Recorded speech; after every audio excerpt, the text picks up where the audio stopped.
Innal hamdalillah nahmaduhu wa nasta'inu wa nastaghfiruh wa na'udzu billahi min syururi anfusina wa min sayyiati a'malina may yahdihillahu fala mudilla lahu wa may yudlil fala hadiya lahu asyhadu an la ilaha illallah wahdahu la syarika lahu وأشهد أن محمدا عبده ورسوله ولقد قال الله تعالى في القرآن العظيم يا أيها الذين آمنوا اتقوا الله حق تقاته ولا تموتن إلا وأنتم مسلمون وبعد وبشرح لي صدري ويسر لي أمري واحلل عقدة من لساني يفقهوا قولي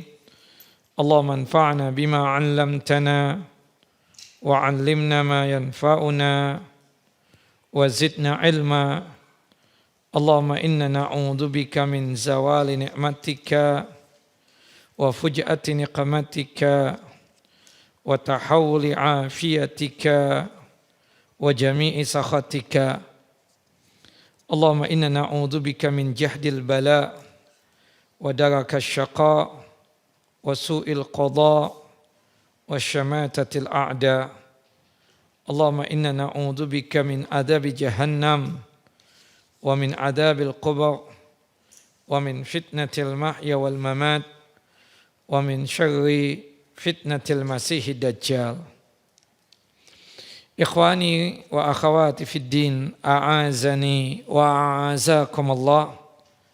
Bapak dan Ibu yang selalu dimuliakan oleh Allahu Jalla wa Ala, Masjid Ta'lim, Masjid Al-Hidayah yang dalam lindungan dan penjagaan Allahu Jalla Jalaluh. Melanjutkan kajian kita, pembacaan kitab 175 Jalan Menuju Surga, kitab yang disusun oleh Syekh Nayyib bin Mamduh Al-Su'ud hafizahullah. Semoga Allah Jalla wa Ala selalu menjaga dan melindungi beliau, yang dimana insyaAllah pada kesempatan kali ini kita masuk kepada pembahasan 122, yaitu berkaitan dengan keagungan pahala dari arkanul Islam, dari rukun-rukun Islam. Sebagaimana yang kita pahami bersama, bahwasannya rukun Islam itu ada 5. Sebagaimana disebutkan di dalam hadis Abdullah ibnu Umar bin Khattab radhiyallahu anhuma. Yang pertama adalah mengucapkan 2 kalimat syahadat. Yang kedua, mendirikan salat fardu atau salat yang 5 waktu. Yang ketiga, mengeluarkan zakat atau menunaikan zakat. Yang keempat, melaksanakan puasa Ramadan. Dan yang kelima, melaksanakan ibadah haji dan umrah bagi yang mampu.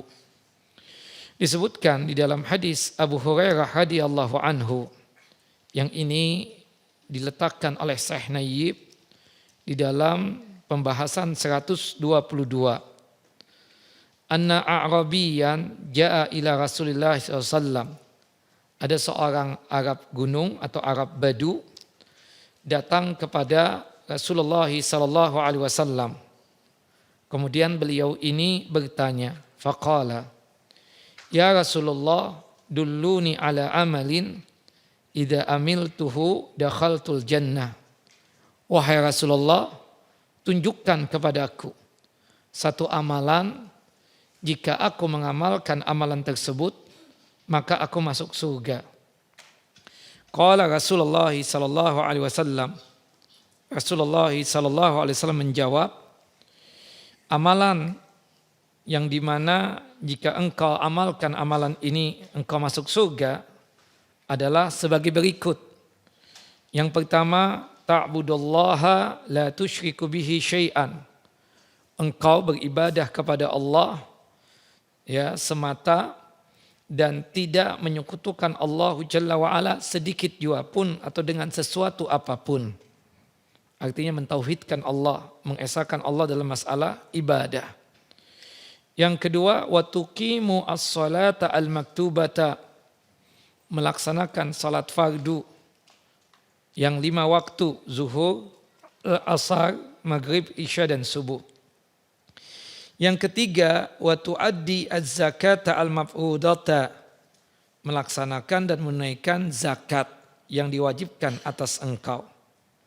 Kita tahu zakat ada 2, ada zakat mal, ada zakat al-at'imah. Ya, dua-duanya wajib atas kita. Kalau zakat mal itu kewajibannya ada ketika harta kita sampai pada hitungan nisab dan haul. Sedangkan zakat al-at'imah, zakat makanan yang sering diistilahkan dengan istilah zakatul fitri atau zakatul fitrah, itu kewajibannya ketika menjelang akhir daripada Ramadan atau mendekati Idul Fitri. Dan sunnahnya menunaikan zakat fitri tersebut sebelum pelaksanaan sholat Idul Fitri. Nah, 2 zakat ini wajib atas kita. Ya, tapi zakat mal itu ada syaratnya nisab dan haul. Kemudian yang keempat, ya, wa tasumu ramadhana, hendaknya engkau berpuasa Ramadan. Di sini tidak disebutkan haji, bukan berarti haji itu bukan bagian daripada rukun Islam. Tapi disebutkan 4 hal ini, tidak lain, ini adalah utamanya, ini yang lebih didahulukan. Kemudian Arab Badu tadi berkata di hadapan Nabi, qala walladzi nafsi biyadihi, demi jiwaku yang berada di tangan Allah. Tangan Allah Jalla wa'ala sesuai dengan kebesaran dan keagungan Allah Jalla Jalaluh yang tidak bisa kita bayangkan dan tidak boleh kita takwilkan. Jadi kalau kita mengimani sifat-sifat Allah Jalla wa'ala tentang tangannya Allah, penglihatan Allah, pendengaran Allah, kita selalu mengatakan sesuai dengan kebesaran dan keagungan Allah Jalla wa'ala tanpa ada unsur ta'til, melucuti ya dari nama dan sifat Allah, tanpa juga ada unsur tashbih, menyerupakan dengan makhluk, tanpa juga ya menyelewengkan, inhiraf ya, tahrif, menyelewengkan arti dari maksud dari makna yang sesungguhnya dari sifat Allah Jalla Jalaluh, dan juga tanpa takwil ya. Yang jelas kita meyakini Allah memiliki tangan. Tangannya Allah sesuai dengan kebesaran dan keagungan Allah Jalla Jalaluh. Dan juga tidak boleh takyif, menanyakan bagaimana sih tangannya Allah. Itu pertanyaan bid'ah yang tidak perlu untuk ditanyakan. Kata Arab Badu tadi, demi jiwaku yang berada di tangan Allah sesuai dengan kebesaran dan keagungan Allah Jalla wa'ala, la azidu ala hada syai'an abadan wala anqusu minhu.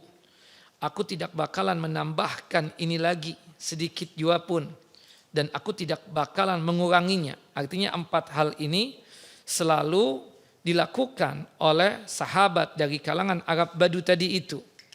Falamma walla, ketika beliau yaitu Arab Badu tadi sudah meninggalkan Nabi, Rasulullah berkomentar. Qala Nabi sallallahu alaihi wasallam, Nabi SAW bersabda, man sarrahu ayyanzuru ila rajulin min ahlil jannah falyanzur ila hadha. Barang siapa yang senang untuk melihat salah seorang dari penduduk surga, maka hendaknya dia melihat laki-laki tersebut, yaitu Arab Badu tadi. Jadi menunjukkan bahwasanya Arab Badu tadi itu yang bertanya tentang amalan yang bisa mengakibatkan dia masuk ke dalam jannah dan surga, dan dia selalu mengerjakan 4 amalan ini, maka orang ini dipastikan masuk ke dalam jannah dan surganya Allahu Jalla Jalaluh. Tidak disebutkan siapa namanya, tapi yang jelas dia dari kalangan ya al-A'rab atau Badu, Arab Badu. Hadis ini sahih, dikeluarkan oleh Al-Imam Al-Bukhari dan juga oleh Al-Imam Muslim. Dalam hadis ini yang kita bahas ada 4 hal. Yang pertama tauhid. Tauhid itu apa sih Bapak Ibu? Tauhid itu adalah ya ifradallah fil ibadah. Mengesahkan Allah Jalla wa ala dalam masalah apa? dalam masalah ibadah. Ya, mengesahkan Allah Jalla wa Ala dalam masalah ibadah. Kalimatnya apa? Kalimatut tauhid, la ilaha illallah. Yang dimananya di dalam kalimatut tauhid tersebut mengandung dua pondasi, dua rukun. Jika kita tidak menjalankan dua pondasi tersebut, sia-sialah ucapan tauhid kita, la ilaha illallah. Apa dua rukun tersebut? Apa dua pondasinya? Yang pertama, al-isbat, menetapkan Allah Jalla Jalaluh satu-satunya yang pantas dan layak untuk disembah. Kemudian yang kedua adalah an-nafyu, ketika kita mengesahkan Allah Jalla wa Ala dalam masalah ibadah, satu-satunya zat yang pantas untuk disembah, maka konsekuensinya dia harus menafikan, meniadakan sembahan-sembahan selain Allahu Jalla Jalaluh. Dan itu dikuatkan di dalam firman Allahu Jalla Jalaluh di dalam Al-Quranul Karim, dalam surah Al-Had, surah yang ke-22 ayat 62. Allahu Jalla wa Ala berfirman, innahu huwal haq wa anna ma yad'una min dunihi huwal batil. Yang layak, yang pantas untuk disembah hanyalah Allahu Jalla wa Ala. Ini maksudnya apa? Isbat apa nafyu? Apa artinya isbat tadi? Menetapkan Allahu Jalla wa Ala satu-satunya zat yang pantas untuk disembah. Allah mengatakan innahu wal haq, yang pantas untuk disembah itu hanyalah Allah semata. Berarti ini rukun apa? Al-isbat. Wa anna ma yad'una min dunihi huwal batil. Sedangkan yang disembah selain Allahu Jalla wa Ala adalah kebatilan. Tidak layak untuk disembah. Ini rukun apa namanya? Pondasi apa? An-nafyu atau an-nafi. Nah, konsekuensi orang yang mengucapkan la ilaha illallah, dia menetapkan Allahu Jalla wa Ala satu-satunya zat yang pantas untuk disembah. Kemudian juga ya sekaligus dia menafikan Tuhan-Tuhan selain Allahu Jalla Jalaluh. Nah, yang sanggup untuk apa? Mengamalkan, ya, yang sanggup untuk mengamalkan kalimatut tauhid la ilaha illallah tadi dengan menjalankan pondasinya, maka benarlah dia tersebut di dalam keyakinan dia. Dia tersebut yang disebutkan oleh Allahu Jalla wa Ala di dalam Al-Quranul Karim, di dalam surah Al-An'am, ya, disebutkan oleh Allahu Jalla wa Ala pada ayat 82, Allah menyatakan dalam surah Al-An'am ayat 82, Allah menyatakan alladzina amanu wa lam yalbisu imanahum bidzulmin ulaika lahumul amnu wa hum muhtadun. Orang-orang yang beriman yang tidak pernah mencampur adukan keimanan mereka dengan kezaliman. Ibu-ibu, bapak-bapak, puncaknya keimanan itu apa? Puncaknya keimanan. Iman itu kan, kata Nabi, sab'una syu'batan au sittuna syu'batan. Al-imanu sittuna au sab'una syu'batan. Iman itu kata Nabi 60 atau 70 cabang, 60 atau 70 tingkatan. A'laha, paling tingginya tingkatan keimanan itu apa? Tauhid. La ilaha illallah. Kemudian lawan daripada tauhid itu apa? Asyirku. Nah, di sini puncaknya keimanan apa? Tauhid. Puncaknya kezaliman? Syirik. Jadi maksud ayat ini apa? Orang-orang yang mentauhidkan Allah, yang tidak pernah mencampur adukan ketauhidannya dengan kesyirikan, maka mereka akan mendapatkan keamanan di dunia dan di akhirat, wahum muhtadun, dan mereka pun mendapatkan petunjuk di dunia dan juga di akhirat. Artinya kalau aman di dunia, dia dijauhkan dari malapetaka, dari bencana, dari gangguan-gangguan apapun. Sedangkan aman di akhirat maksudnya apa? Masuk ke dalam jannah dan surganya Allah Jalla wa Ala, dan dipastikan terhindar dari yang namanya apa? siksa api neraka. Dan mereka selalu mendapatkan petunjuk di dunia ataupun di akhirat. Nah, karena tauhid, seseorang tersebut masuk ke dalam jannah dan surganya Allahu Jalla Jalaluh. Makanya kata Nabi di dalam hadis yang sahih, hadis dari Abu Hurairah radhiyallahu an, hadis yang juga dari Abu Sa'id radhiyallahu an, qala Rasulullah sallallahu alaihi wasallam, Rasulullah sallallahu alaihi wasallam bersabda, lakinu mautakum la ilaha illallah. Tolong talkinkan, bimbing orang yang mau meninggal dunia agar dia tersebut sanggup untuk mengucapkan la ilaha illallah. Jadi kalau kita melihat ada orang yang naza mau melepas ruh, tugas kita apa? Mentalkinkan. Talkin itu artinya apa? Membimbing, menuntun agar orang yang mau meninggal dunia tersebut sanggup untuk mengucapkan kalimat tauhid la ilaha illallah. Kenapa? Kata Nabi dalam hadis Mu'adz bin Jabal radhiyallahu an, man kana akhiru kalamihi la ilaha illallah dakhalal jannah. Barang siapa ucapan terakhirnya kalimat tauhid la ilaha illallah, maka jaminan surga untuknya. Tapi perlu diketahui, yang punya jaminan surga, yang mengucapkan la ilaha illallah, yang menjalankan dua rukun tadi, yang menjalankan dua apa? Pondasi tadi. Pondasi yang pertama apa? Al-isbat. Al-isbat artinya apa? Menetapkan. Apa yang kita tetapkan? Allahu Jalla wa'ala satu-satunya zat yang layak dan pantas untuk disembah. Hanya Allah yang kita sembah semata. Kemudian tidak cukup dengan menyembah Allah. Harus ada pondasi yang kedua. Yaitu apa? An-nafyu. Sekaligus dia menafikan kesyirikan, menafikan Tuhan-Tuhan selain Allah Jalla wa'ala. Tidak boleh dia tersebut menganggap bahwasannya Tuhan itu sama saja. Ya, dia yang dia pastikan, yang dia tetapkan sebagai Tuhan yang dia sembah hanyalah Allah, dan dia harus membumi hanguskan yang namanya kesyirikan. Nah, ketika seorang yang mengucapkan la ilaha illallah punya keyakinan seperti itu, maka dia meninggal dalam kondisi apa? Husnul khotimah. Maka inilah orang yang punya jaminan jannah dan surga.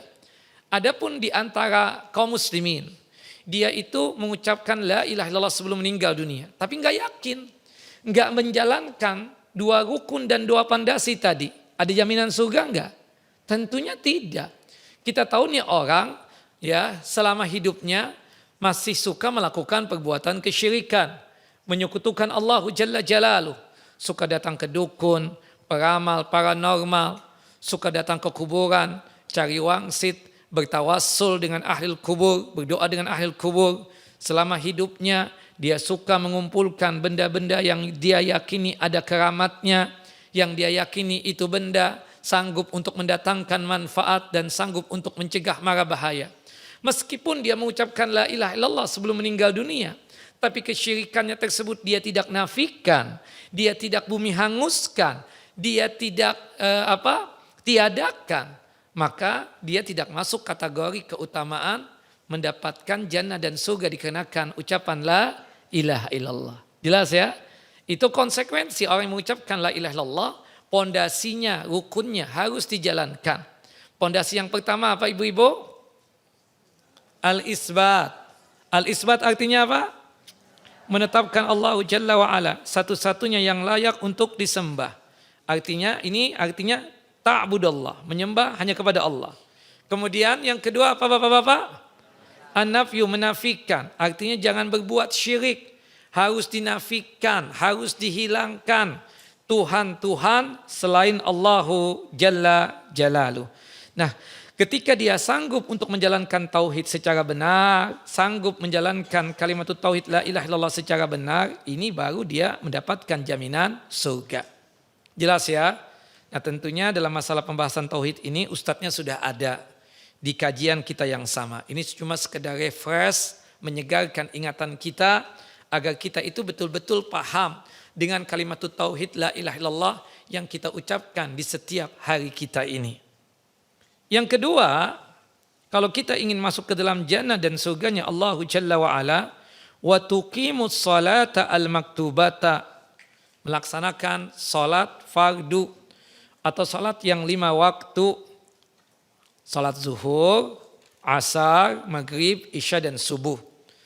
Ya, ini 5 salat yang diwajibkan oleh Allah Jalla wa Ala atas kita.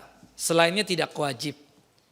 Disebutkan dalam hadis Ubadah bin Samit radhiyallahu an, semoga Allah Jalla wa Ala meridhai beliau, qala Rasulullah sallallahu alaihi wasallam, Rasulullah sallallahu alaihi wasallam bersabda, khamsu salawatin katabahunna Allahu 'alal ibad. Ada 5 salat yang dimana Allah Jalla wa Ala wajibkan atas hambanya, yaitu zuhur, asar, maghrib, isya dan subuh. Wa man atabihinna falam yudayyi' minhunna syai'an istighfafan bihaqqihinna kana lillahi ahdun ayyudkhilahul jannah. Barang siapa yang sanggup melaksanakan salat yang 5 waktu dan dia tersebut tidak pernah melalaikannya, dia tersebut tidak pernah menyia-nyiakannya. Kapan seseorang tersebut dianggap menyia-nyiakan salat yang 5 waktu?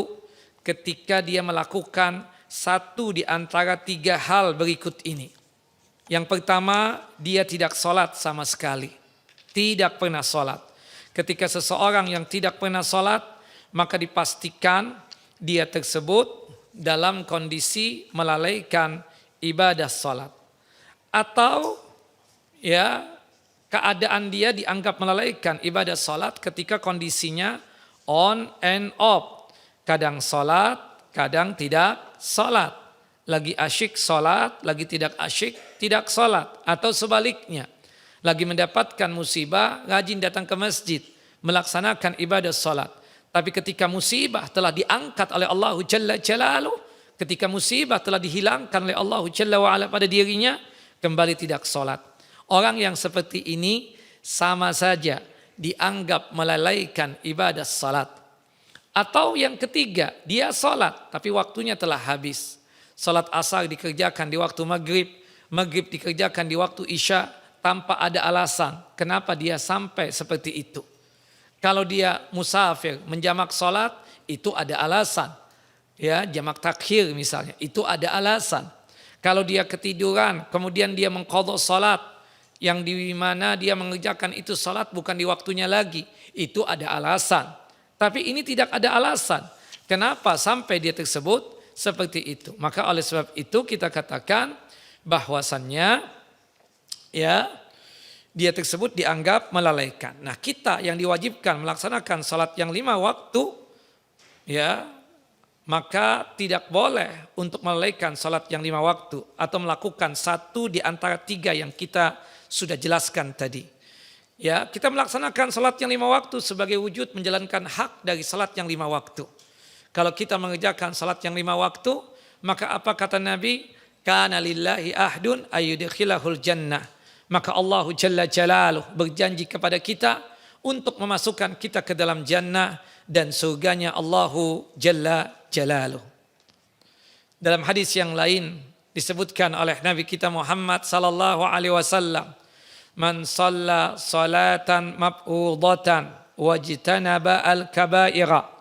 Barang siapa yang sanggup untuk mengerjakan salat yang 5 waktu dan dia sanggup untuk meninggalkan segala macam dosa-dosa besar, yadkhulul jannata min abwabiha sya'a, maka kelak dia tersebut masuk ke dalam surga lewat 8 pintu surga yang tersedia untuknya.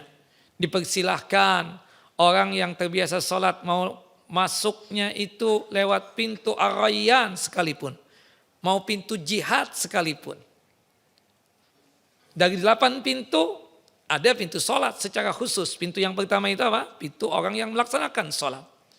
Tapi salat fardu, kita mengerjakan salat fardu ini jaminannya surga. Dan masuk surganya lewat 8 pintu surga, dipersilahkan. Meskipun ada pintu khusus untuk orang-orang yang melaksanakan ibadah salat. Dan subhanallah, kalau kita melihat dari keistimewaan dari ibadah salat tersebut, ini yang mengakibatkan dosa-dosa kecil kita terhapuskan. Kata Nabi kita Muhammad sallallahu alaihi wasallam dalam hadis yang sahih ma mimri'in muslim tahduru salatun maktubatun fayuhsinu wudu'aha wa khusyu'aha wa ruku'aha. Tidaklah seorang muslim memasuki waktu salat wajib lalu ia sempurnakan wudunya, artinya wudunya sebagaimana yang dituntunkan dan diajarkan oleh Nabi SAW, dan dia sempurnakan kehusuannya, dia sanggup menghadirkan hati untuk Allah, dia sempurnakan rukunya, ya, dia sempurnakan ibadah salat seluruhnya. Apa yang dia dapatkan? Illa kanat kafaratan lima qablaha minadz dzunub ma lam yu'ti kabiratan wa dzalika dahra kullah. Maka yang dia dapatkan dikarenakan dia mengerjakan salat yang 5 waktu, maka salat 5 waktu yang dia kerjakan itu adalah sebagai penghapus dosa-dosa yang ia lakukan sebelumnya, selama yang dia lakukan tersebut bukan dosa besar. Karena kalau dosa besar itu harus dengan taubatan nasuha. Misalnya di antara ibu kerok alis, potong bulu mata, sulam bibir atau sulam alis, itu tidak cukup penghapus dosanya ibu itu dengan salat 5 waktu. Ya, harus dengan taubatan nasuha. Taubatan nasuha itu dirangkai dengan 3 syarat. Yang pertama ikhlas karena Allah Jalla Jalaluh. Ya, dia bertaubatnya karena Allah Jalla Jalaluh. Kenapa sampai kerok alis? Bukan karena sesuatu yang lainnya. Ketika kita tanya, kenapa Bu enggak sulam bibir lagi, enggak sulam alis lagi? Enggak ada uang lagi Ustadz. Nah, artinya kalau ada uang dia masih kerok alis, potong bulu mata, sulam bibir dan sulam alis. Ini berarti dia tidak ikhlas dalam bertaubat. Bukan begitu ibu-ibu? Nah, yang kedua adalah al-azam. Keinginan keras untuk meninggalkan perbuatan itu dosa. Jangan taubat sambal. Hari ini enggak makan sambal, besok wallahu alam deh. Ya, hari ini kebetulan lagi sakit perut, buang-buang air, makanya tidak makan sambal. Tapi besok kalau sudah sembuh dari sakit, ya kembali lagi, ya makan sambal. Nah ini tentu kita katakan tidak punya azam dalam meninggalkan perbuatan itu dosa. Punya azam, punya keinginan keras untuk meninggalkan itu perbuatan dosa dan tidak ingin lagi untuk melakukannya. Azam betul, ya. Kemudian yang ketiga an-nadam, rasa penyesalan. Kenapa sampai kerok alis, potong bulu mata, sulam bibir dan sulam alis. Nah itu yang disebut dengan ya taubatan nasuha. Taubatan nasuha itu dirangkai dengan 3 syarat tadi itu. Wallahu a'lam. Tapi adapun dosa-dosa yang lainnya kita katakan yang sifatnya kecil, dosa yang sifatnya kecil tersebut itu bisa terhapuskan dengan ibadah yang kita kerjakan atau kebaikan yang kita kerjakan. Salah satunya adalah ibadah salat. Dengan kita melaksanakan ibadah salat, dosa-dosa kecil kita terhapuskan dan ketentuan ini berlaku sepanjang masa. Dikatakan oleh para ulama, hadis-hadis tersebut menunjukkan bahwa salat yang 5 waktu, jika seorang muslim berwudu dengan sempurna sesuai dengan tuntunan dan ajaran Nabi SAW, kemudian dia melaksanakan ibadah salat, maka salat yang 5 waktu itu akan menghapuskan noda dari dosa-dosa kecil selama dosa-dosa besar dihindari. Itu berlaku seumur hidup dan berlaku di setiap zaman, tidak hanya berlaku pada satu zaman tertentu saja. Jika tidak ada dosa-dosa kecil yang bisa dihapuskan, maka sebagaimana dikatakan oleh Al-Imam An-Nawawi rahimahullah rahmatan wasi'ah. Ini misal ya. Misalnya ada orang yang memang tidak melakukan dosa sama sekali, hatta dosa kecil enggak. Maka apa kata Imam Nawawi? Jika memang ada dosa-dosa kecil, maka dosa-dosa kecilnya itu dihapuskan. Tapi jika tidak terdapat dosa-dosa kecil pada diri seseorang, maka dicatat untuknya pahala kebaikan dan dinaikkan derajatnya dengan dia mengerjakan salat fardu atau salat yang 5 waktu tersebut. Jika kebetulan yang ada padanya hanya dosa besar, maka kami berharap siksaannya akibat dosa-dosa besar tersebut diringankan oleh Allahu Jalla wa'ala. Dikatakan oleh para ulama ya ketika menjelaskan tentang perbedaan dosa besar dengan dosa kecil. Di sini sudah dibahaskan ibu-ibu Al-Kabair. Kitab Al-Kabair sudah kan? Sudah. Masih ingat definisi Al-Kabair? Dosa besar? Apa? Apa definisinya? Lupa ya, dimaklumin. Oke, nah, karena sudah pada umur, sudah pada tua, ya kita maklumin. Kita ini rata-rata cuma modal semangat kajian doang. Tapi untuk mengingat, ya nanti dulu itu nomor 21. Taib. Dosa besar itu kan yang pertama, jika sekiranya Allah Jalla wa'ala menyebutkan bahwasanya itu dosa besar.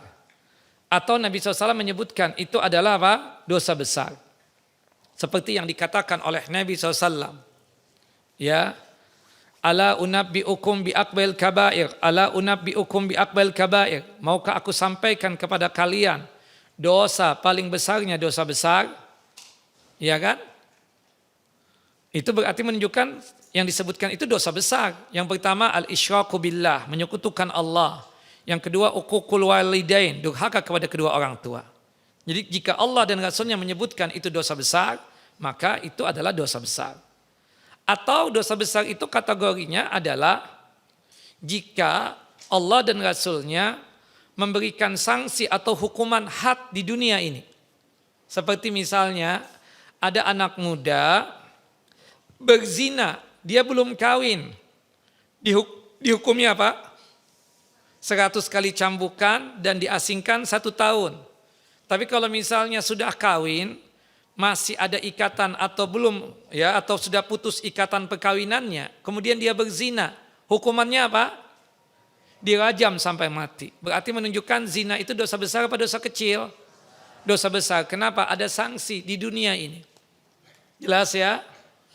Termasuk juga ya berkaitan tentang ancaman dengan siksa api neraka. Seperti salat 5 waktu wajib, ya. Kalau kita tinggalkan dosa besar apa dosa kecil? Dosa besar, karena Allah mengatakan apa? Ma salakakum fi saqar, dalam surah Al-Mudaththir. Kenapa kalian kok sampai mampir ke neraka Saqar? Apa sebabnya? Kemudian mereka menjawab, qalu lam nakum minal musallin. Dulu kami tidak pernah melaksanakan ibadah salat fardu ketika hidup di dunia. Itu yang mengakibatkan mereka tersebut mampir ke dalam neraka Saqar. Berarti menunjukkan orang yang meninggalkan salat fardu atau salat 5 waktu, dia telah melakukan dosa kecil apa dosa besar? Dosa besar.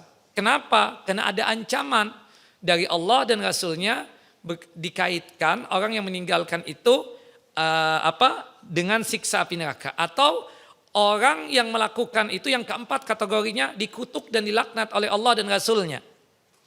Yang keempat kategori dosa besar itu jika sesuatu dosa itu dirangkai dengan kutukan dan laknat Allah Jalla wa'ala.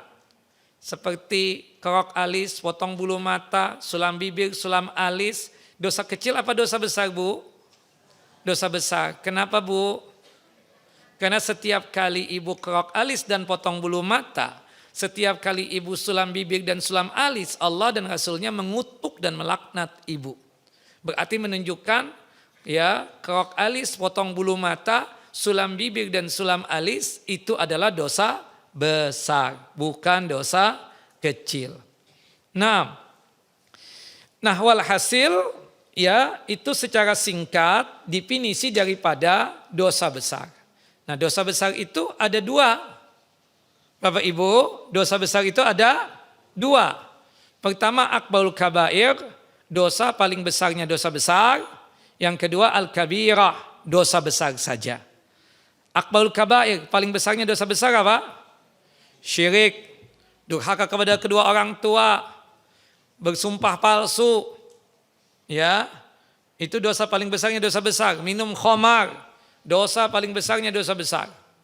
Dan banyak lagi yang lainnya. Wallahu a'lam. Sedangkan dosa kecil, definisi yang dikatakan oleh para ulama, dosa kecil itu adalah dosa yang pelakunya tidak sampai dengan 2 hukuman, yaitu hukuman di dunia dan hukuman di akhirat. Ada yang mengatakan dosa kecil itu adalah setiap dosa yang tidak diakhiri dengan laknat dan murkanya Allah. Artinya jika ada satu dosa yang di ujungnya itu tidak ada ancaman Allah dan tidak ada murka Allah dan kutukan Allah Jalla wa'ala, berarti itu dosa apa? Dosa kecil. Ada juga yang mendefinisikan dosa kecil itu adalah dosa yang tidak ada ancaman hukuman hadnya di dunia. Tidak ada hukuman hadnya di dunia.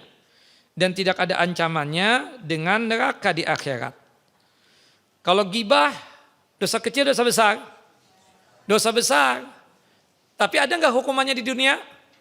Di had misalnya habis gibah dicambuk 100 kali. Enggak ada kan?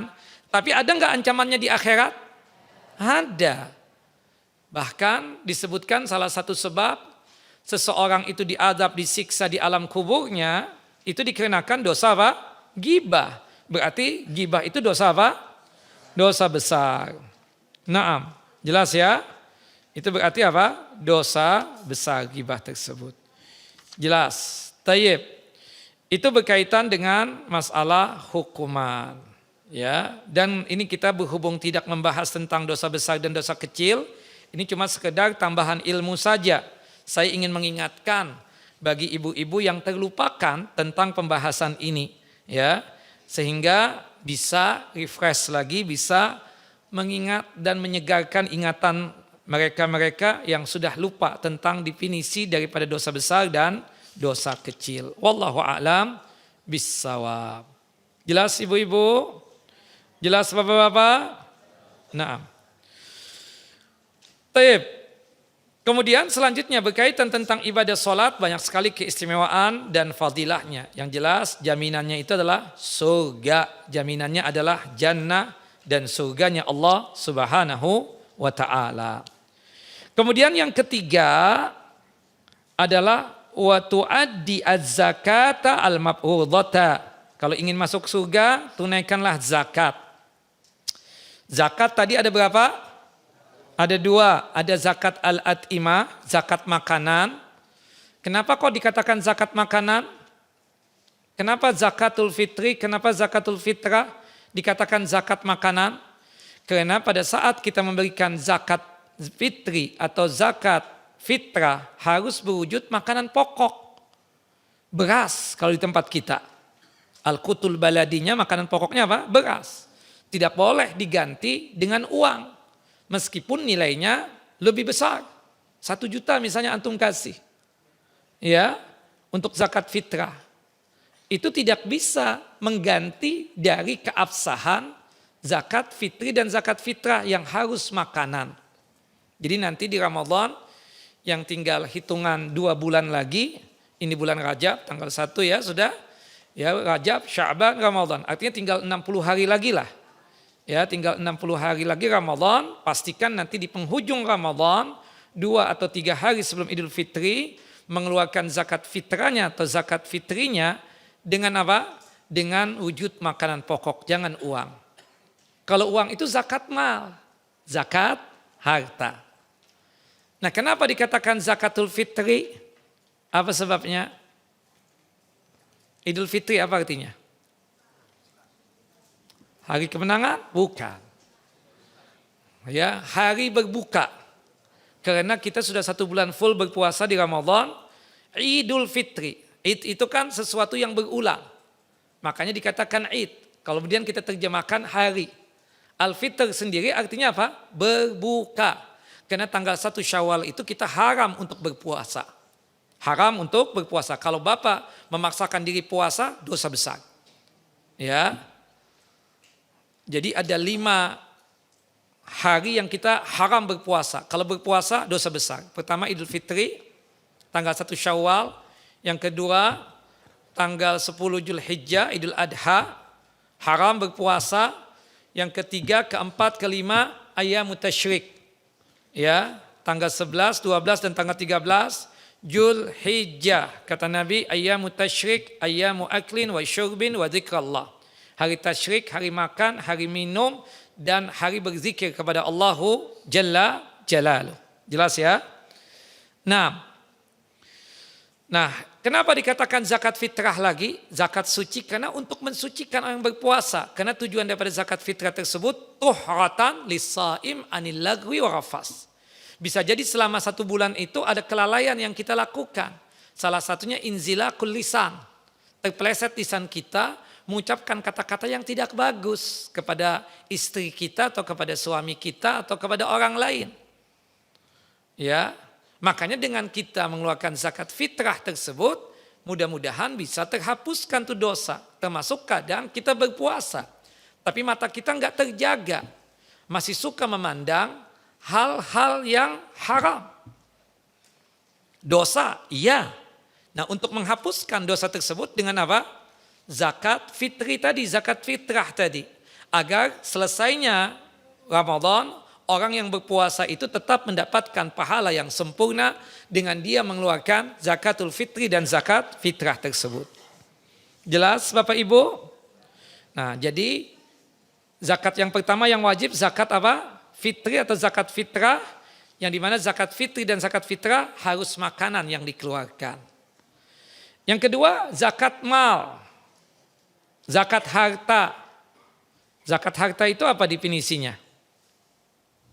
Siapa yang tahu dapat hadiah?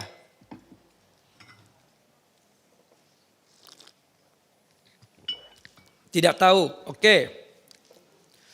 Hakun wajib min amwalin makhsusatin bisyurutin makhsusatin li asnafin makhsusatin. Mengeluarkan bagian yang khusus, mengeluarkan bagian yang khusus dari harta yang khusus dengan syarat yang khusus untuk golongan yang khusus. Gampang kan? Mengeluarkan bagian yang khusus dari harta yang khusus dengan syarat yang khusus dan untuk golongan yang khusus. Bagian yang khusus 2,5%, bukan begitu? 5%, kemudian 10%, 20%. Itu yang disebut dengan apa? Bagian yang khusus. Apalagi yang berkaitan dengan binatang. Kambing, baru wajib zakat kalau kita punya kambing, 40 ekor kambing, 40 sampai 120, cuma 1 ekor kambing saja yang kita keluarkan zakatnya. Nah itu khusus kan? Dari harta yang khusus, Bapak, Ibu, tidak semua harta kita itu wajib zakat. Yang wajib zakat itu cuma 5. Catat dan hafalkan. Supaya kita tidak menjadi orang yang bakhil. Orang yang bakhil itu kategorinya apa? Tidak mengeluarkan zakat mal. Atau zakat fitri atau zakat fitrah. Jadi orang yang tidak mengeluarkan zakat itu bakhil. Nah harta yang khusus itu 5, yang pertama an-naqdan. Emas, perak, wama yakumu maqamahuma. Atau yang sejenis, yang sama dengan emas dan perak. Yaitu apa? Al-umlah, mata uang. Mata uang juga wajib untuk dizakati. Karena kedudukannya sebagai barter. Dulu di zaman Nabi, barternya itu dinar dan dirham. Dinar itu adalah emas, dirham itu adalah perak. Ya. Nah sekarang dengan terpecahnya dunia ini berbagai macam negeri, masing-masing memiliki mata uang. Nah mata uang itulah yang wajib dizakati. Jadi yang pertama emas, perak, dan mata uang. Tayyib. Maaf ibu-ibu, berlian wajib zakat enggak? Bapak-bapak, berlian wajib dizakati enggak? Tidak wajib dizakati. Secara zatnya. Batu bacan, batu kecubung, merah delima, wajib dizakati tidak? Batu intan, wajib enggak dizakati? Tidak. Secara zatnya tidak. Tapi kapan berlian, kemudian berkaitan tentang batu bacan, batu kecubung, mata kucing, merah delima, wajib dizakati kapan? Ketika kita jual, ketika kita bisniskan, ketika kita sewakan, baru terkena wajib zakat. Zakat apa masuknya? Apakah zakat berlian? Tidak. Masuknya kategori zakat apa? Perdagangan. Ya, urudu at-tijarah. Jelas ya? Jelas enggak? Yang ketiga, harta yang wajib dizakati adalah binatang ternak. Itu pun sebatas 3 jenis hewan saja. Onta, sapi, atau yang sejenisnya, yaitu kerbau. Kemudian yang ketiga, kambing atau yang sejenisnya, seperti domba. Onta, sapi, dan kambing. Ayam ada zakatnya enggak bapak-bapak? Ada tidak? Tidak ada. Bebek, angsa, kuda, jerapah, tidak ada secara zatnya. Tapi kapan bebek, ayam, angsa, kuda, jerapah ada zakatnya kapan? Ketika kita bisniskan, kita dagangkan, kita jual. Cakep nih. Senang banget nih kayak gini nih. Nyambung cepat ya ibu-ibu ini. Nah, seperti itu. Meskipun sudah pada tua, ya kan seperti itu. Nah, ya, jadi segala sesuatu yang dibisniskan itu baru terkena zakat. Jelas ya? Oke. Kemudian yang keempat, harta yang wajib dizakati adalah al-kharij minal ard, terutama yang berkaitan dengan al-qutul baladi, segala sesuatu yang keluar dari tanah, terutama yang berkaitan dengan makanan pokok, padi, makanan pokok kita, yang kemudian menjadi beras. Ketika kita panen, wajib untuk kita zakati. Kata Allah Jalla wa'ala dalam surah Al-An'am, surah yang ke-6 ayat 141, wa atu haqqahu yauma hasadi. Keluarkanlah zakatnya ketika engkau memanen, ya, hasil pertanian tadi itu. Tayyib, padi ya, mangga, duku, durian, rambutan, dan buah-buahan yang lainnya ada zakatnya enggak? Ada tidak? Tidak ada apa ada? Tidak ada. Kapan buah-buahan ada zakatnya? Ketika kita bisniskan. Demen nih kita, senang, langsung nyambung. Jadi kalau sekiranya kita berkebun mangga, durian, tapi tidak untuk jual, sekedar bagi-bagi hadiah buat yang ikut kajian di Majlis Taklim Sakinah atau Masjid Hidayah, terkena zakat enggak saya? Saya kebetulan punya kebun kurma, punya kebun mangga ada, kebun jambu ada, alhamdulillah. Jeruk juga ada, pisang banyak lagi. Tapi berhubung saya sudah tajir, duit kayak tisu, saya nggak bisniskan itu. Ya kan boleh dong naksi sedikit ya kan, seperti itu. Kemudian saya cuma bagi-bagi doang, ya nanti buat bulan ini di kajian As-Sakinah ya, durian saya kirim, rambutan, kemudian mangga, sekedar bagi-bagi doang. Saya terkena zakat enggak? Tidak. Kapan saya terkena zakat? Ketika saya bisniskan tuh buah-buahan.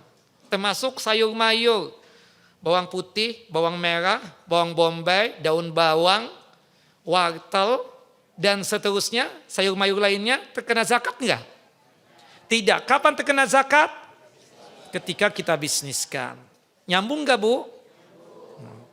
Jelas Bapak-Bapak? Jelas, oke. Jadi kalau yang hasil pertanian juga cuma satu ya, yaitu makanan pokok kita juga ya, yaitu padi.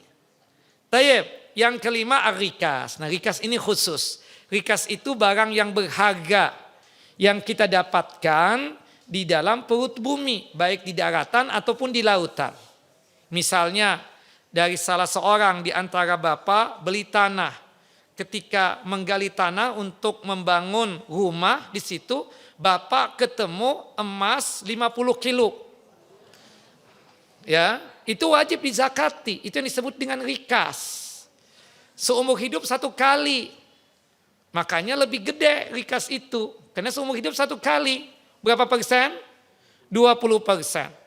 Kita beli tanah di satu tempat. Ternyata ada penelitian tanah kita ada batu baranya. Ketika pertama kali mengangkat ada hasilnya 1 M, berarti kita keluarkan zakatnya 20%. Berarti berapa? 200 juta. Ternyata enak juga berbisnis batu bara. Kemudian setiap tahun saya keluarkan zakatnya berapa? 2,5%. Nah, kan 5 harta ini saja ya. Yang pertama tadi apa? Emas, perak, dan mata uang. Yang kedua apa? Ya, barang yang dibisniskan, didagangkan atau disewakan. Yang ketiga, ya, hewan ternak. Itu pun cuma sebatas 3 jenis saja. Onta, sapi, kambing. Kemudian hasil pertanian, itu pun cuma 1, yaitu makanan pokok negeri setempat. Kebetulan di tempat kita padi atau beras. Yang terakhir rikas. Nah, tadi kan ada yang 2,5% zakatnya. Zakat apa itu? Emas, perak 2,5%. Mata uang 2,5%. Hasil dagangan, bisnis 2,5% juga. Jelas? Kalau yang 5% cuma 1 harta, yaitu apa? Hasil pertanian ketika kita mengelolanya itu mengeluarkan biaya. Kita menjadi profesional farmer. Kita beli tanahnya ratusan hektar untuk menabur benih padinya pakai pesawat kecil.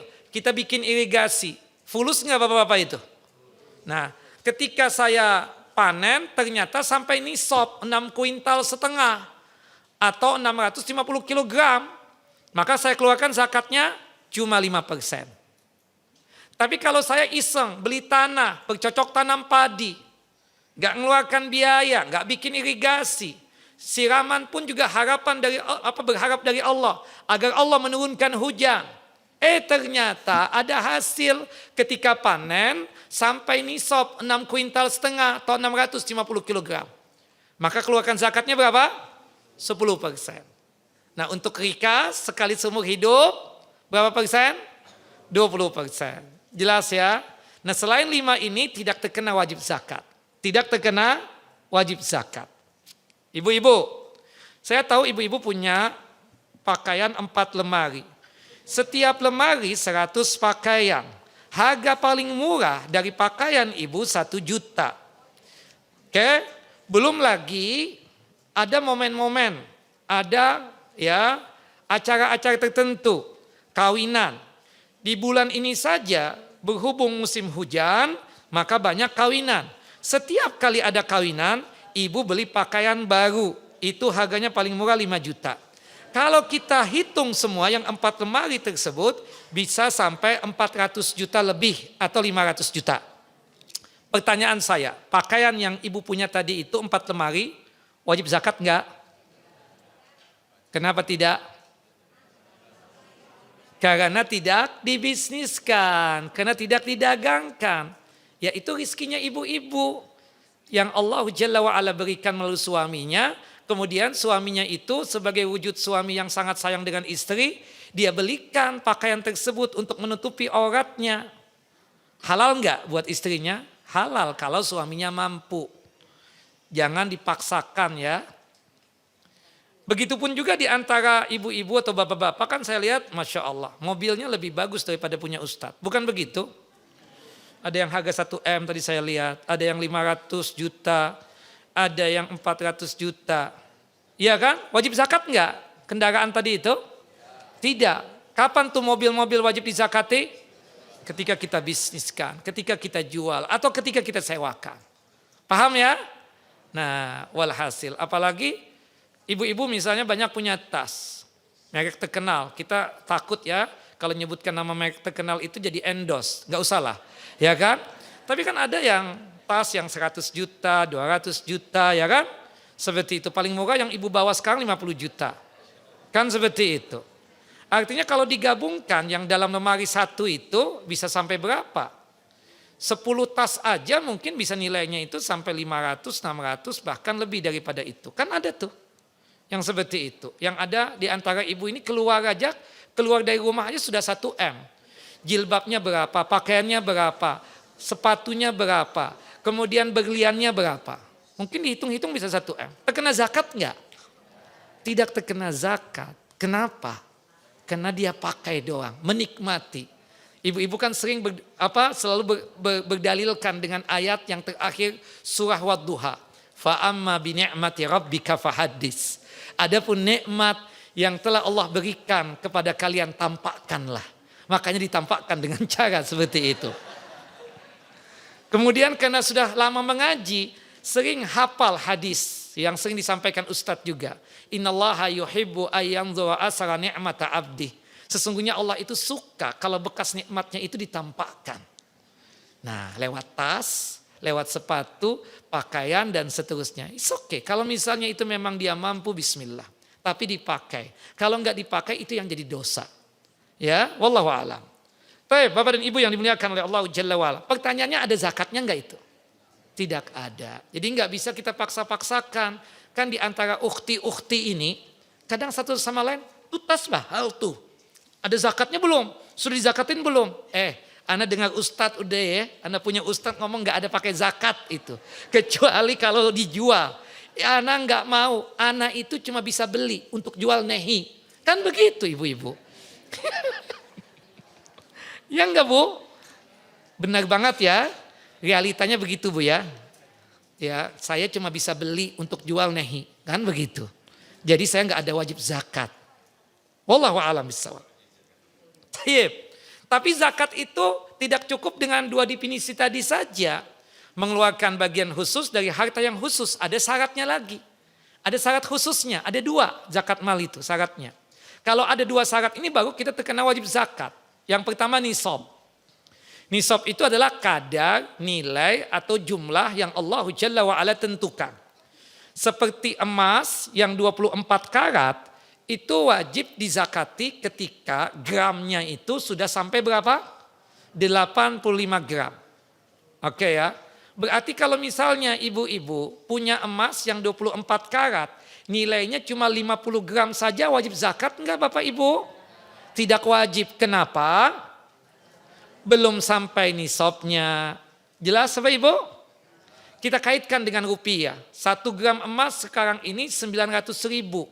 900 ribu kali 85 berapa? 76 juta 500 ribu rupiah. 76 juta 500 ribu rupiah. Ada dong ibu tabungan 76 juta 500 ribu rupiah? 100 ada dong? Ada. Nah ketika uang bapak atau uang ibu sampai pada nisab 76 juta 500 ribu rupiah atau lebih, berarti salah satu syarat kewajiban zakat ada. Yaitu apa tadi namanya? Nisab. Nah berarti kalau di antara kita cuma punya tabungan 50 juta, wajib zakat enggak? Kenapa tidak? Belum sampai nisab. Jadi kita tidak bisa memaksa. Anak memang ada uang, tapi uang anak tidak sampai pada nisab. Memang berapa? Kalau boleh kepo, baru 60 juta. Wajib zakat enggak? Tidak wajib. Jelas ibu-ibu? Karena yang banyak fulus ibu-ibu bukan bapak-bapak sekarang ini ya. Makanya saya bilang jelas ibu-ibu, ya kan seperti itu. Taib, pertanyaan. Hari ini habis kajian, ada yang kasih uang saya 100 juta. Saya wajib zakat enggak? Tidak wajib, belum. Nisabnya ada enggak? Ada. Apa itu? Nisabnya ada. 76 juta 500 ribu rupiah. Saya dikasih oleh antum tadi berapa? 100 juta. Sat hadiah sat buat pengajian tadi antum Masya Allah. Anak kasih 100 juta. Oke ya, belum terjadi kan? Tapi bisa jadi hari ini terjadi. Nah seperti itu. Belum terjadi tapi insya Allah bisa jadi hari ini terjadi. Dikasih anak 100 juta. Wajib zakat enggak? Tidak wajib. Nisabnya ada enggak? Ada. Tapi yang tidak ada apa? Haul. Yang uang 100 juta itu belum berputar 1 tahun. Belum berputar 12 bulan.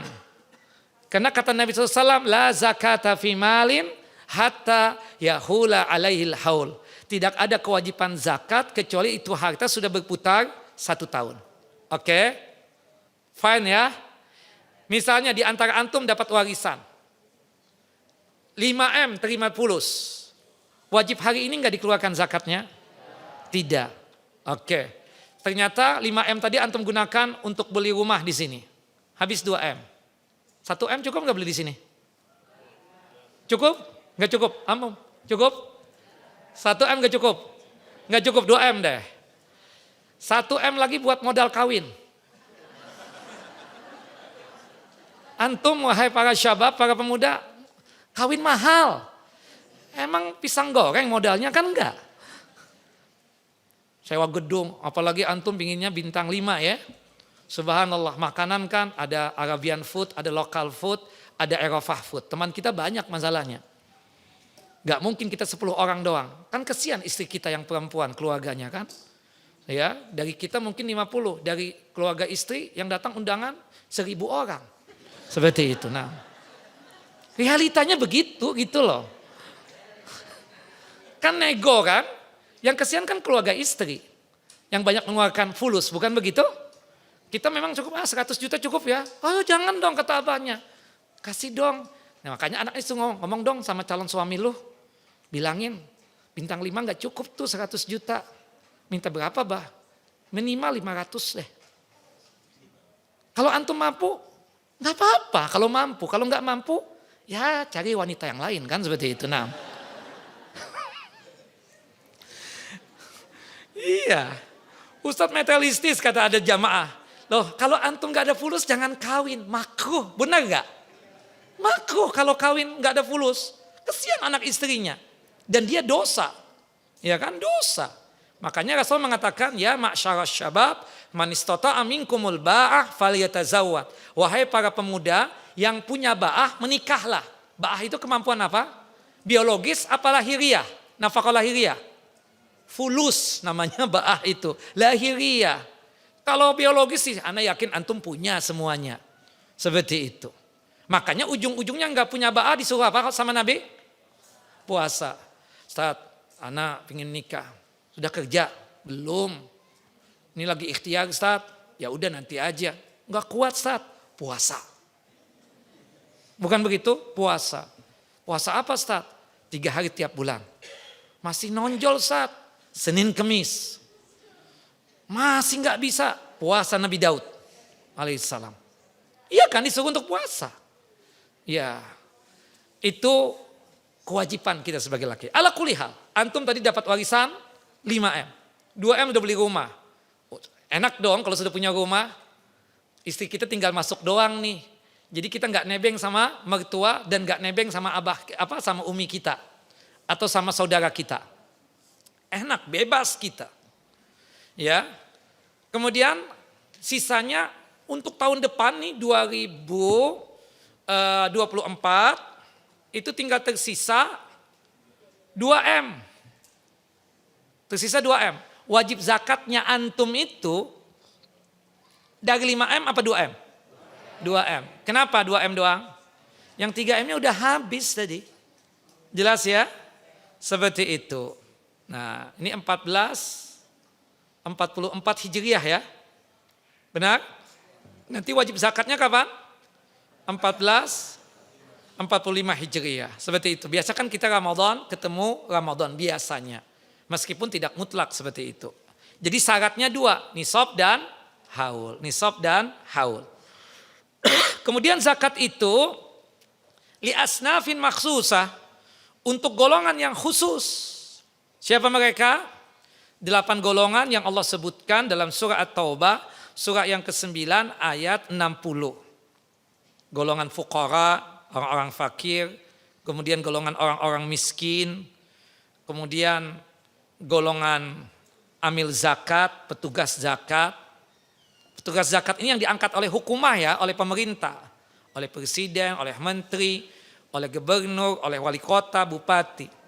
Nah kalau saya misalnya, ibu bapak berzakat enggak? Berzakat Ustaz, ayo kumpulkan dong. Saya termasuk amil zakat enggak? Tidak, meskipun secara bahasa iya.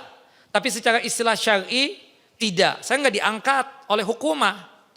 Enggak boleh kan ustadz-ustadz kan demen tuh ada yang ngumpul-ngumpulin zakat kan. Setiap Ramadan, telepon sana, telepon sini, bukan begitu. Atau tuh ustadz dititipkan zakat.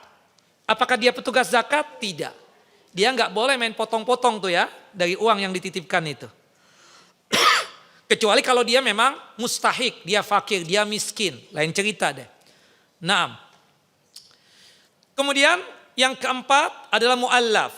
Mu'allaf itu bisa dari kalangan kaum muslimin, bisa juga dari kalangan kafirin. Kemudian yang kelima wafir riqab, budak atau hamba sahaya. Ya. Kemudian yang keenam adalah yang terlilit hutang, al-gharimin, terlilit hutang, aset nggak ada, ya, uang di tabungan kagak ada, itu terlilit hutang namanya. Hutangnya banyak, aset nggak punya, uang juga nggak punya, uang kontan nggak ada. Dia boleh menerima zakat kalau terlilit hutang. Yang ketujuh, fisabilillah. Fisabilillah itu bisa khusus seperti para mujahidin yang berperang di jalan Allah, bisa juga umum. Ya, membangun pesantren, tahfidz Quran, kemudian rumah sakit untuk duafa, ya, sekolahan untuk duafa misalnya, atau misalnya ibu-ibu kita kan As-Sakinah ini alhamdulillah dia punya anak asuh ada sekitar ya 5.000 orang. Ibu itu biayanya dari mana? Dari uang zakat yang tahunan itu. Oh Masya Allah. Jadi uang zakat dikelola untuk membiayai anak-anak yang tidak sanggup untuk membayar SPP, untuk kebutuhan hari-hari ketika dia sekolah tersebut. Alhamdulillah Majelis Ta'lim As-Sakinah ini sudah menyekolahkan sampai S3 Bu ya? Apa belum sama sekali? Belum ya, nanti dicoba ya, dipikirkan. Jangan kita cuma begini-gini doang aja, kajian aja tiap pekan. Kita harus ada yang lebih tiap tahun itu ya. Nah paling tidak dengan kita membuat seperti itu nanti. Supaya kajian ini tetap abadi, hatta kita meninggal dunia. Sehingga itu sebagai amal soleh kita betul-betul ketika nanti kita berada di padang mahsyar. Siap ibu-ibu ya, begitu ya. Jangan begini-begini doang. Ini sudah 25 tahun begini aja. Tanpa ada perkembangan yang signifikan ya, seperti itu.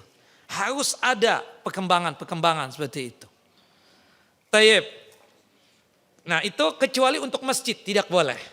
Saat Anda ada uang zakat bangun masjid boleh enggak? Enggak boleh. Karena harta zakat itu adalah kotorannya manusia. Makanya Allah tidak menerima ya sesuatu yang kotor dari manusia tersebut, terutama untuk membangun masjid. Innallaha thayyib la yaqbal illa thayyiban. Nah, kemudian yang terakhir adalah ibnus sabil. Orang-orang yang musafir yang kehabisan harta itu dipuji itu para pengungsi ya yang terusir dari negerinya, yang dia tidak bisa pulang lagi, maka boleh uang zakat untuk kita berikan kepada mereka. Jelas ya? Jadi gampang kan zakat? Zakat itu mengeluarkan bagian yang khusus dari harta yang khusus ya dengan syarat yang khusus dan untuk golongan yang khusus. Baik, yang terakhir, yang keempat, watasumu Ramadan, berpuasa di bulan Ramadan. Ada berapa ayat tentang puasa Ramadan di dalam Al-Quran? Ayo adik-adik yang sudah hafal Al-Quran. Ada berapa ayat tentang puasa Ramadan? Hah? Cuma 5. Surah Al-Baqarah, surah yang kedua, ayat 183 sampai ayat 187. Dibuka dengan ya ayyuhalladzina amanu kutiba alaikumussyam kama kutiba alal ladzina min qablikum la'allakum tattaqun. Dan kewajiban puasa Ramadan itu ada pada ayat 185-nya. Syahrul Ramadan alladzi unzila fihi al-Qur'an hudal linnasi wa bayyinatin minal huda wal furqan. Faman syahida minkumus syahra falyasum. Naam. Puasa yang wajib berpuasa Ramadan. Ya. Puasa Ramadan ini termasuk arkanul Islam. Termasuk rukun Islam. Subhanallah, ada seorang sahabat Nabi datang kepada Nabi SAW bertanya tentang satu amalan yang bisa memasukkan dia ke dalam jannah dan surganya Allah Jalla wa'ala. Kemudian dijawab oleh Nabi SAW, fa'alaika bis-shaum, hendaknya engkau berpuasa. Tidak ada amalan yang sebanding seperti ibadah siam atau ibadah puasa tersebut. Menunjukkan ibadah puasa luar biasa, ya, luar biasa. Dan kalau hitungan untuk pahala, kita nih beramal, cuma niatan dalam hati dapat berapa? Berapa Bu? 1. Padahal kita belum amalkan. Insya Allah nanti mau sedekah deh. Baru niatan doang. Tapi belum dijalankan atau belum dijalankan. Atau tidak jadi. Tidak jadi dia bersedekah. Tapi ada niatan tadi. Dapat berapa? 1. Tapi kalau dia amalkan dapat berapa? Paling sedikit 10. Paling sedikit berapa? 10. Kalau misalnya berlipat gandanya sampai berapa? 700. Semua ibadah begitu. Ibu niatan datang ke masjid untuk salat duha. Sambil menunggu ustadz ya, yang ngisi kajian. Qadarullah ustadz sudah datang, sudah ngisi kajian. Ibu lupa untuk melaksanakan salat duha. Tapi berhubung sudah ada niatan, ada pahalanya enggak? Ada, 1.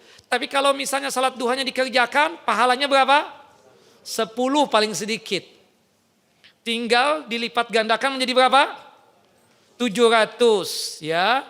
Kata Nabi, kata Allah Jalla wa'ala dalam hadis qudsi ya, disebutkan kullu amal ibnu Adam yudha'ab al-hasanatu asu amsaliha ila sab'i mi'ati di'fin.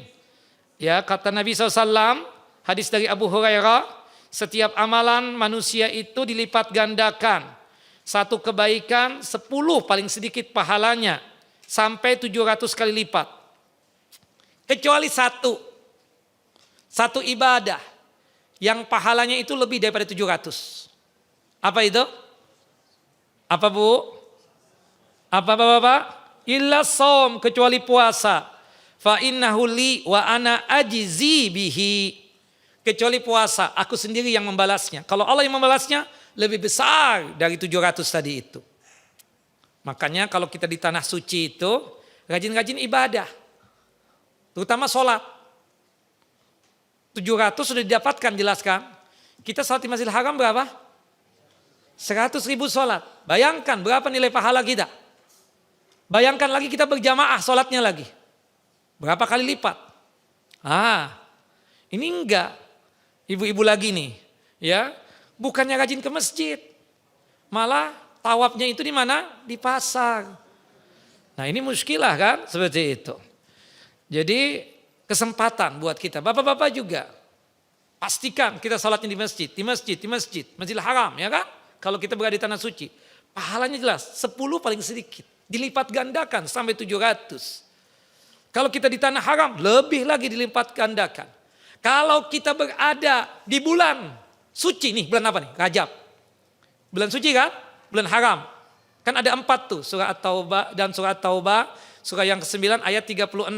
Inna iddati syuhuri indallahi 12 syahran fi kitabillah yauma khalaqas samawati wal ardh minha arba'atun hurum. Sesungguhnya hitungan bulan di sisi Allah Jalla wa ala ada 12 bulan. Allah menetapkan 12 bulan tersebut pada saat Allah menciptakan 7 lapis langit dan 7 lapis bumi. 4 bulan dari 12 bulan tersebut bulan apa? Bulan haram atau bulan suci. Disebutkan dalam hadis Abi Bakrah, hadis yang dikeluarkan oleh Imam Bukhari dan Muslim, 3 bulan berurutan, 1 bulan terpisah. Apa saja 3 bulan berurutan, ibu-ibu? Dzulqa'dah bulan yang ke-11, Dzulhijjah bulan yang ke-12, Muharram bulan yang pertama, bulan yang terpisah, bulan Rajab bulan yang ke-7. Nah, kita nih beda pahalanya. 700, 10 kali 700. Kita salat duha tapi di bulan suci seperti bulan Rajab, itu pahalanya lebih lagi. Jelas ya? Tidak ada amalan khusus di bulan Rajab ini, tidak ada. Tapi amalan-amalan hari-hari yang kita kerjakan kayak salat duha, tahajud, witir, puasa juga ada, sedekah juga. Kalau kita kerjakan di bulan yang suci termasuk di bulan Rajab, maka insya Allah pahalanya akan dilebihkan oleh Allahu Jalla Jalaluh. Jelas ya? Tayyib. Itu berkaitan tentang ibadah siam yang pahalanya sangat luar biasa ya. Dan banyak sekali dalil-dalil yang menjelaskan tentang ibadah siam tersebut. Bahkan dalam 1 pintu dari 8 pintu surga, ada salah satu pintu khusus untuk orang yang berpuasa. Yang dimana orang yang berpuasa, baik puasa wajib ataupun puasa sunnah, kalau masuk ke surga, masuknya lewat pintu tersebut. Nama pintunya apa? Ar-Rayyan. Hadis sahih. Hadis dari Sahal bin Sa'ad radhiyallahu an. Hadis yang dikeluarkan oleh Al-Imam Al-Bukhari dalam kitab sahih beliau pada nomor hadis 1896 dan hadis dikeluarkan oleh Imam Muslim dalam kitab sahih beliau pada nomor hadis 1027. Naam. Tayyib. Belum lagi puasa-puasa sunnah. Allahu Akbar, luar biasa ya, berkaitan dengan fadilah dan keutamaannya. Kalau puasa sunnah saja itu luar biasa pahalanya, apalagi puasa Ramadannya, tentu lebih luar biasa lagi pahalanya. Dan jaminan paling utamanya adalah surga, ya. Dengan dikuatkan dengan berbagai macam dalil, salah satunya hadis dari Sahal bin Sa'ad radhiyallahu an. Wallahu a'lamu bissawab. Ini yang bisa kita sampaikan, sudah 1 jam setengah penyampaian materi. Ada pertanyaan Bapak Ibu? Silahkan. Monggo. Ya Pak. Waalaikumsalam warahmatullahi wabarakatuh.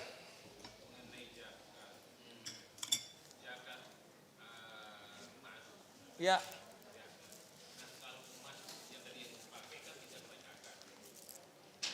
Yang dipakai, kalau emas yang dipakai juga ada zakatnya Pak.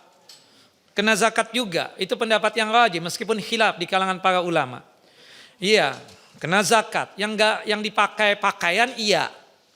Kalau yang berkaitan dengan mobil yang antum pakai iya. Itu baru ada zakatnya kalau dijual. Tapi kalau emas, perak yang dipakai oleh ibu-ibu itu terkena wajib zakat. Jelas ya, kalau sudah sampai nisab dan haulnya.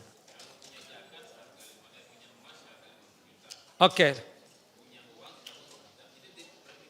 Tidak. Masing-masing. Masing-masing. Berarti antum belum wajib zakat. Iya. Tidak boleh. Tapi kalau antum ingin mengeluarkan, ya itu afdoliyah saja. Tapi secara aslinya, hukumnya tidak seperti itu. Emas sendiri, rupiah sendiri. Misalnya deh, antum punya dolar, antum punya rupiah, antum punya rial. Itu masing-masing. Enggak bisa antum campur adukan supaya antum terkena wajib zakat. Enggak. Jadi rial-rial sendiri, dolar-dolar sendiri, rupiah-rupiah sendiri. Seperti itu. Wallahu a'lam. Ya.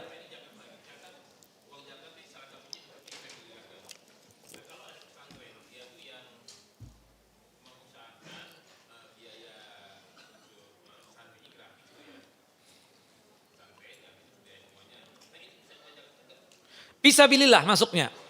Dengan catatan yang dibantu itu para duafa, bukan orang kaya.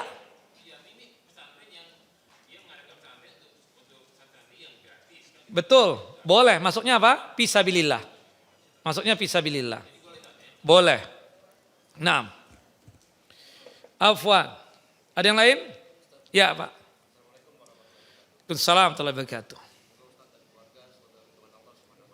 Amin ya rabbal alamin. Anta kadzalik. Zakat apa? Sayur-sayuran. Sayur-sayuran terkena zakat enggak Pak? Oke. Kalau profesional farmer juga antum masih di Indonesia kan? Berarti yang terkena zakat berkaitan dengan tanaman apa? Padi.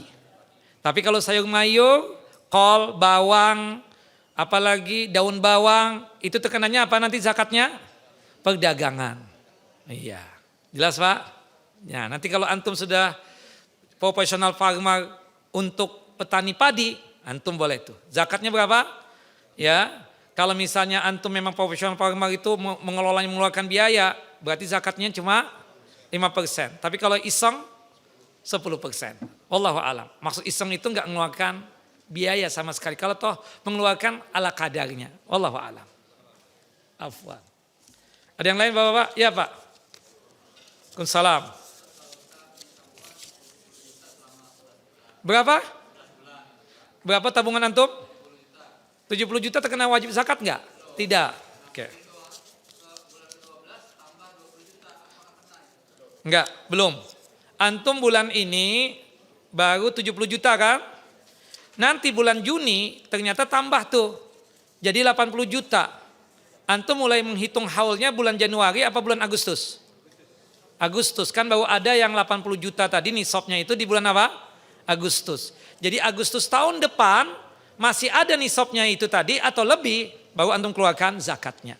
Jelas Pak? Nah. Ustadz, Assalamualaikum warahmatullahi wabarakatuh. Waalaikumsalam warahmatullahi wabarakatuh. Apa ini? Jika usaha Tes. Ya. Jika usaha apa nih Bu? Apakah ada zakatnya? Usahanya usaha apa ini? Siapa yang tanya nih ya? Kertasnya merah lagi. Jika usaha apa nih Bu? Oh, kontrakan. Nah, tulisannya bagus banget. Jika usaha kontrakan, apakah ada zakatnya? Ada kalau sampai nisab dan haul. Sampai enggak Bu? Sebulan berapa Bu? 500.000. Sebulan berapa? 15 juta. Terkena zakat enggak? Enggak. Ibu hitung setahun, ya dapat Ustaz, bisa nabung sih paling 50 juta Ustaz. Ada tambahan lain enggak Bu? Enggak ada, cuma 50 juta udah. Berarti terkena zakat enggak? Tidak. Tapi kontrakannya di kota nih. Kena tuh ya kan? Bisa nabung antum sampai 200 juta. Terkena zakat enggak? Terkena zakat. Makanya kontrakan itu terkena zakat kalau sekiranya sampai nisab dan haul. Afwan Ustaz, di Ahmad mau ini langsung Ustaz. Silakan. Ya. Pak Ustadz, nyambung yang tadi kalau saya usaha galon, itu kan nggak sampai 50 juta, itu hitungannya gimana Pak Ustadz? Perlu dizakatin juga nggak? Berapa tadi nisabnya Bu kita sekarang ini? 76.500.000 rupiah. Ya. Usaha Ibu sampai berapa tadi? Cuma Setahun ya? setahunnya berapa dapatnya? Enggak. 50 juta. Berarti kena enggak Bu? Enggak kena Bu, untungnya juga seberapa. Kan seperti itu. Enggak kena. Di total dulu ya Pak Ustadz sampai setahun, kalau enggak sampai. Enggak, juga bisa ditotal. Kita lihat sampai 1 tahun. Ternyata kalau kita total pun dengan pengeluaran berapa, kemudian biaya-biaya yang lainnya berapa, ternyata Ibu hitung pun sisanya itu, sisa yang murni ya, dari hasil tadi itu cuma 30 juta misalnya. Terkena wajib zakat enggak Bu? Enggak. Tidak. Kecuali kalau misalnya ternyata Ibu di mana-mana nih bisnis galon tadi itu ya. Sampai setahunnya itu Ibu mendapatkan keuntungan sampai 1 M misalnya. Wajib zakat enggak Bu? Wajib. Mudah-mudahan Bu. Ya, kita enggak tahu, mungkin Ibu satu Jakarta punya tempat untuk penjualan galon tadi itu. Insya Allah hasilnya kan seperti itulah. Ya, wallahu a'lam bishawab. Yang jelas kembali kepada syarat utamanya, yaitu apa? 2 syarat tadi. Nisab dan haul. Wallahu a'lam. Ini apa ini? Jazakumullah khair. Wa iya. Ustadz, apa ini? Kalau emas 800 gram disimpan, apakah kena zakat? Kena enggak? Kena lah 800. Nisabnya berapa? 85. Oke, diperkirakan 800 gram berapa tuh? Berapa duit? 800 juta, anggaplah 800 juta misalnya. Atau anggap 1 M deh, 800 juta 1 M. 1 M, 2,5%-nya berapa? 25 juta dikeluarkan zakatnya. Tayyib. Ustadz, kalau kita jual berlian untuk keperluan anak sekolah, apakah hasil penjualannya wajib zakat? Pertanyaannya, jual berlian itu sampai nisab enggak? Berlian yang murah berapa Bu? 50 juta lah. Yang Bapak pakai itu, taksiran saya tuh paling 20 juta tuh Pak. Yang Ibu pakai paling 50 juta. Ternyata Ibu jualnya kan banyak nih berliannya. Sampai 5. Berarti terkena nisab dong. Tapi ada satu yang enggak kena. Yaitu apa? Haul. Ibu jual berlian 5 gelang. 5 cincin misalnya. Nilainya berapa Bu kemarin jual? Ada 1 M Ustadz. Cuma itu saya jual langsung saya bayarkan buat kuliahnya anak. Berapa habis Bu kuliahnya anak? 700 juta Ustadz. Bahkan ada tambahan yang lain. Kira-kira ya tinggal sisa sih sampai 100 juta doang. Nah 100 juta ini masih ada nggak tahun depannya Bu? Aduh kayaknya sih habis Ustadz. Buat anak shopping aja udah habis ini. Nah berarti terkena zakat nggak? Yang dia jual tadi? Nggak kena. Wallahu a'lam bishawab. Jelas Ibu-ibu? Nah, saya seperti ini supaya Ibu jelas paham Bu ya. Karena kalau serius Ibu nggak paham. Saya Ustadz, apakah sebelum berdoa pada saat sujud kita harus memuji Allah, membaca salawat Nabi juga? Kita memuji Allah enggak waktu sujud? Memuji subhana rabbil a'la, subhana rabbil a'la, subhana rabbil a'la, subuhun kudusun rabbul malaikati wa ruh. Nah, tapi kalau langsung doa yang praktek Nabi apa? Langsung doa. Sedangkan hukum memuji Allahu Jalla wa Ala itu memang diharuskan. Bersalawat Nabi sebelum kita meminta kepada Allah itu anjuran. Tapi kalau waktu sujud atau sebelum salam yang dianjurkan apa? Langsung berdoanya, langsung meminta kepada Allahu Jalla wa Ala. Wallahu alam bissawab. Tapi kalau kita berdoanya itu di luar daripada ibadat salat, sunnahnya itu memuji Allahu Jalla wa Ala, kemudian bersalawat kepada Nabi SAW, kemudian setelah itu baru memohon, meminta kepada Allahu Jalla wa Ala. Baik berkaitan tentang dunia kita ataupun tentang akhirat kita, kemudian nanti ditutup lagi dengan bersalawat kepada Nabi dan memuji Allah dan bersalawat kepada Nabi sallallahu alaihi wasallam. Wallahu a'lamu bissawab. Tinggal 5 menit lagi. Ada pertanyaan? Silakan Ibu. Tinggal 5 menit. Ya Pak. Ada. Kalau sampai nisab dan haul. Teman-teman kita kan banyak tuh. Yang jadi ini jadi itu. Pengiriman barang. Iya kan? Profesi kan? Antum maaf dokter. Antum ustadz. Ustadz profesi sekarang. Bagaimanapun ustadz lebih tajir kadang. Benar enggak? Bukan saya, yang lain. Yang isi di sini juga. Antum bisa lihat dari mobilnya dia. Oh itu hadiah, enggak juga. Kita ke rumahnya ada 4, enggak mungkin dong hadiah 4. Kalau untuk dakwah paling 1 doang ya kan.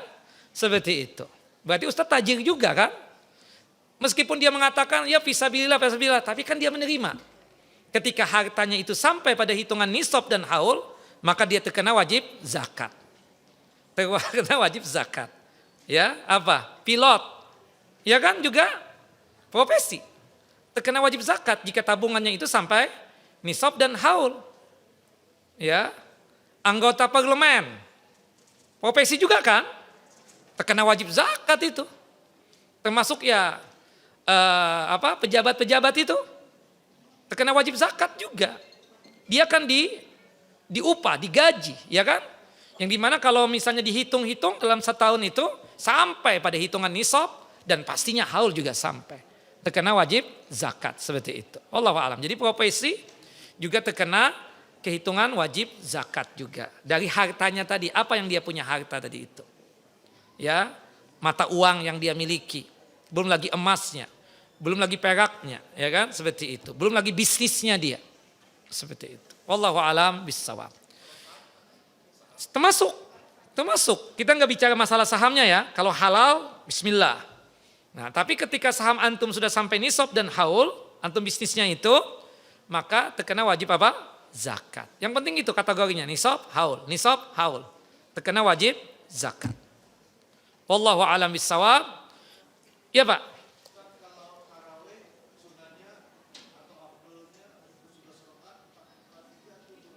Dua-duanya boleh. Dua-duanya sunnah. Antum tinggal pilih yang mana aja, yang mudah antum.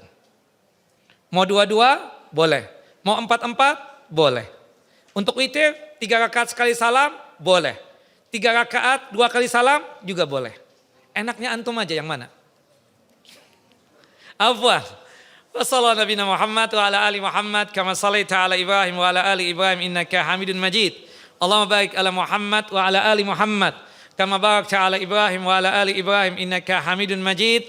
Kita tutup kajian kita dengan masing-masing kita membaca doa kafaratul majlis. Subhanakallahumma wa bihamdika asyhadu an la ilaha illa anta astaghfiruka wa atubu ilaik. Assalamualaikum warahmatullahi wabarakatuh.